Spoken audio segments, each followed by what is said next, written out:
중국 상무부가 다음 달부터 갈륨과 게르마늄을 수출 통제 대상에 올린다고 발표했습니다. 두 금속의 수출을 위해서는 상무부 허가를 받아야 하고 해외 구매자에 대한 정보도 상세히 보고해야 한다는 내용입니다. 중국 상무부는 수출 허가 검토가 중국 내각인 국무원까지 올라갈 수 있다고 밝혔습니다.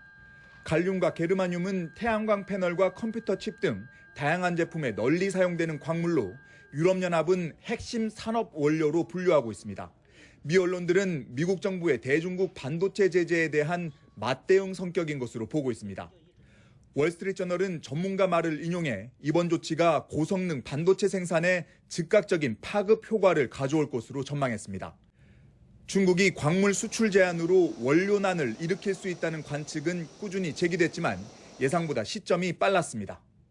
And then the other topic is will they cut off the supply of rare earths, lithium, and other materials that are needed to the United States in retaliation. And so it's a long way of saying I don't know. I don't think so in the short term because the economic impact to China would be quite significant.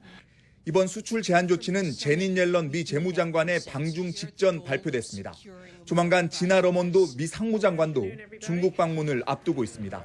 미국이 디리스킹, 경제적 위험 제거의 대상으로 중국을 지목하며 반도체 규제 강화를 예고한 데 대한 명확한 메시지를 보낸 것으로 풀이됩니다. 중국의 광물 수출 제한은 한국을 비롯해 유럽연합과 일본에도 영향을 미칠 것으로 보여 향후 파장이 주목됩니다. 워싱턴에서 YTN 권중규입니다. 중국이 다음 달부터 반도체와 디스플레이의 소재로 활용되는 갈륨과 게르마늄의 수출 통제를 시행하는 것과 관련해 정부는 단기 수급에 영향이 제한적이라고 밝혔습니다. 산업통상자원부는 대안상의에서 업계 관계자 등과 회의를 열어 국내 공급망에 미칠 영향을 점검하고 이같이 말했습니다. 이 자리에서 참석자들은 갈륨은 주로 미래 반도체 개발을 위한 연구용으로 활용되고 있고 반도체 공정용 가스 생산에 사용되는 게르마늄은 현재 대체가스를 사용하고 있고 수입처 다변화도 가능하다고 진단했습니다. 말씀하신 대로 블링컨 미 국무장관이 베이징 가서 시진핑 주석들에도 만나고 양국이 디리스킹 서로 이제 충돌 위험을 좀 이렇게 줄이는 이런 쪽으로 이제 가는 것으로 이해를 하고 있었고 옐런 장관이 이제 내일은 가는데 직전에 중국이 갈륨하고 게르마늄 수출 통제 조치를 발표했다면 미국 재무장관 가기 직전에 이건 어떻게 봐야 되는 겁니까? 기본적으로 중국도 쓸 카드가 있다라는 그런 얘기를 하는 것 같아요. 지금 사실 중국이 가장 아파하는 부분이 뭐냐면 미국의 지속되는 반도체 소위 통제란 말이죠. 중국은 반도체 고성능 반도체가 수입이 되지 않으면 자신들이 계획하고 있는 AI 발전이라든지 요새 유명한 챗봇 이런 걸 전혀 할 수가 없는 상황이거든요. 그런데 그거를 미국은 계속해서 지금 네덜란드, 일본 관련국들을 전부 총동원해서 중국을 압박을 하니까 그 반도체 원료가 굉장히 중요한 핵심 원료인 갈륨이나 게르마늄을 우리도 수출 통제하겠다. 수출을 안 할 수는 없고요. 통제. 그러니까 다시 말씀드리면 원료를 가지고 원료난 같은 거를 충분히 일으킬 수 있다. 이런 얘기를 하는 건데 이거는 사실 자충수가 될 수도 있어요. 왜 그러냐 하면 지금 우리가 IPEF라는 아시아 태평양 이 태평양 경제협력 기구를 만들었잖아요. 그게 핵심이 특정국에 의존하는 공급망에 대해서 좀 자유로워지자. 그거를 해결하기 위해서 다자간의 협력을 하죠. 그래서 14개의 나라가 모인 거란 말이죠. 그게 지난 5월 27일에 공급망 협의위원회를 발족시켰어요. 그때 무슨 얘기를 했냐 하면 특정 국가, 당연히 중국이죠.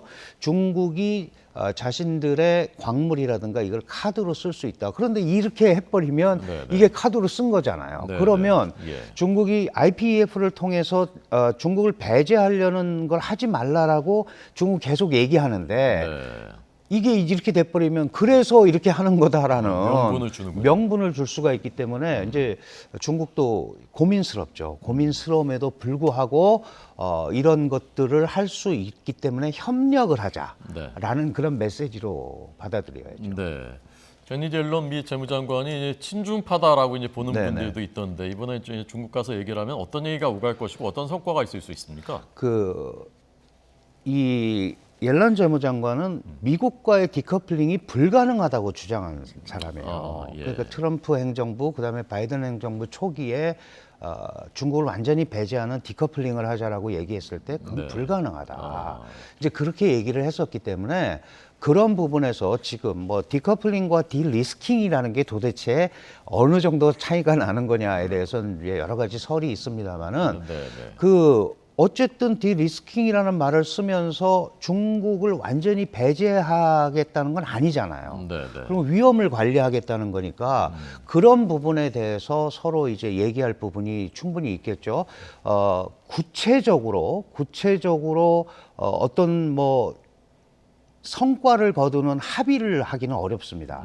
다만 양국이 지금 상황을 잘 인식하고, 왜냐하면 재무장관은 거시경제를 보는 사람들이기 때문에 네, 네. 지금 이제 중국은 미국에 대해서 관세, 고율 관세 뭐 내려라 이제 이런 얘기하는데 그건 사실은 상무부 소관이란 말이죠. 네, 네, 그러면 네. 이제 곧 이따가 러먼드 상무장관도 또 갑니다. 예. 이게 지금 블링컨, 옐런, 러먼드 이 방중이 다 계획이 돼 있었던 건데 정찰풍선 사건 때문에 조금씩 밀려났던 거거든요. 그러니까 미중 간에는 지금 기본적으로 적어도 경제 분야라든지 이런 산업 분야에서는 일정한 협력이 필요하다라는 것을 인식하고 있거든요. 그렇다면 예. 이번에 옐런 장관이 가서 그런 설명을 하는 거겠죠. 미국의 입장을 설명하고 우리가 디커플링 하려는 거 아니고 안정적으로 서로 교류를 할 수 있는 틀을 만들자, 가드레일을 만들자 이런 정도 얘기를 할 거니까 네. 충분히 돌파구가 나름대로 날 수 있다. 거기에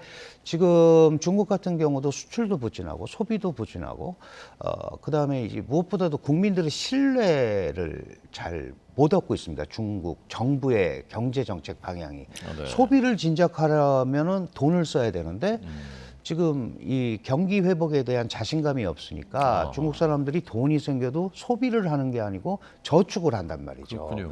이러면은 이게 안 돌잖아요. 네. 그러면 그렇게 되면은 일자리도 창출이 안 되고 그런데 중국 정부는 해외 자본이 계속 들어와서 일자리가 창출이 돼야 됩니다. 지금 중국 같은 경우 그 16세, 24세 청년 실업률이 뭐 20%가 넘었단 말이죠. 네, 그러면 네.